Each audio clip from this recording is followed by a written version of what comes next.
Hi, I'm Pastor Kurt, and this is your 5-minute Bible study. Today, we're going to be looking at Luke chapter 6, verses 17 through 48. So there's a lot of text here.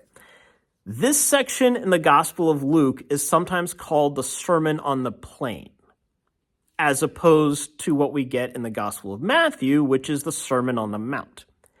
Now, if you compare this section in Luke with the Sermon on the Mount, you'll see that a lot of the content is very similar. But there are some important differences. In Matthew, Jesus gives this Sermon on the Mount. It's like he's Moses standing up there on the mountaintop. Here in Luke, though, Jesus is more down to earth. He's with the people. Now, the different sections in this sermon are worth paying attention to. It begins with the blessings, right? Blessed are. In the Sermon on the Mount, we're used to calling these the Beatitudes, right? We get the same sort of list here, but it's slightly different. In Luke, we also get some woes that follow the blessings. Now, woe does not mean cursed or damned. Right? It doesn't mean something as an opposite to blessings. Rather, woe means something more like warning or watch out. It doesn't mean that all hope is lost. It's just like a warning label on something. You've seen warning labels on things, right? Telling you to avoid a certain behavior. That's what Jesus is doing here with these woes. It's like he's putting warning labels on certain behaviors, like just don't do this thing. This goes with the blessings. Now, if you look at the blessings, Jesus isn't saying that the rich and powerful and important people are blessed.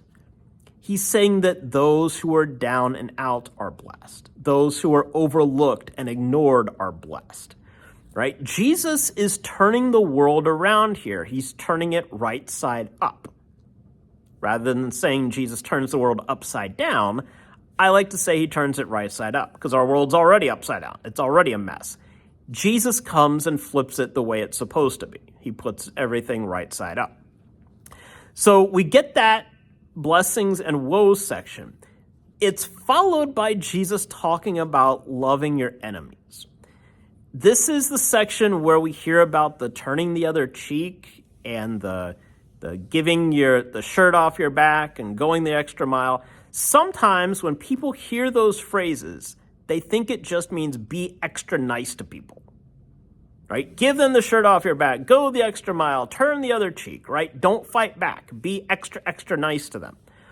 Well, yes, be nice to people, but there's more going on here. If we think about this section in the historical context, Jesus is actually turning the tables around here. When he said, turn the other cheek, and we see this especially in the Sermon on the Mount in Matthew, it's more about how people get treated.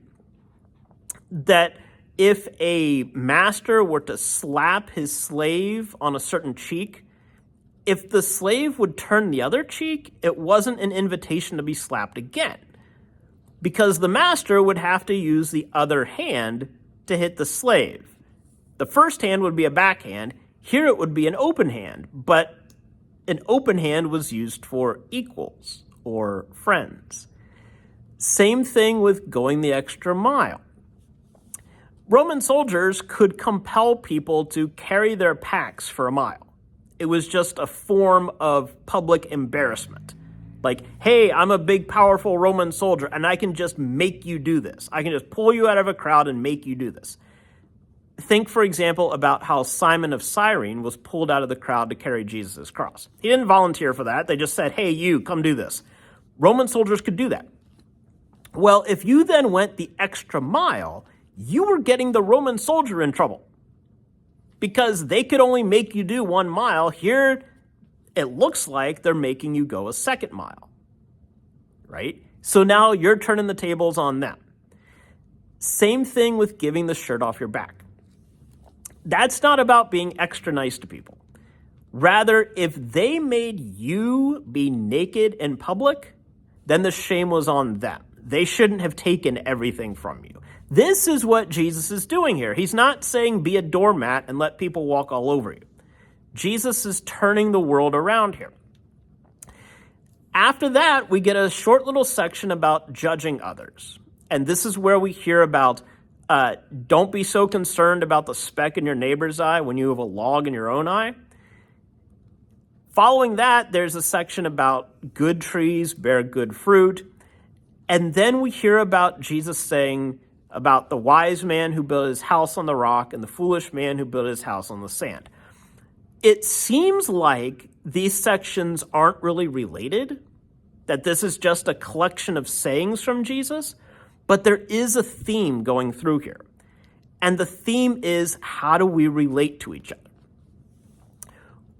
Think about the people who were down and out, those who Jesus called blessed. Think about loving your enemies, kind of turning the tables on your enemies.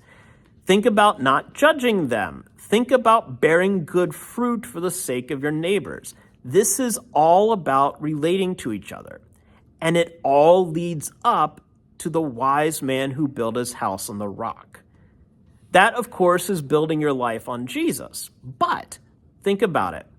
When you're building a house, it takes time and effort and energy, just like loving your neighbor. So when you are loving your neighbor, you are building your life on the rock that is Jesus. He is your foundation, and because of that foundation, you then live a certain way. Thankfully, Jesus is that solid rock for us. We don't build our house on the sand. If we were to build our house on sand or upon our own selves, then everything would fall apart. We would not love our neighbor. But it's only because we build our lives on Jesus that we are able then to do these things that he calls us to do here. There's your 5-minute Bible study. Please remember to like, comment, share, and subscribe, and I'll see you next time. Thanks.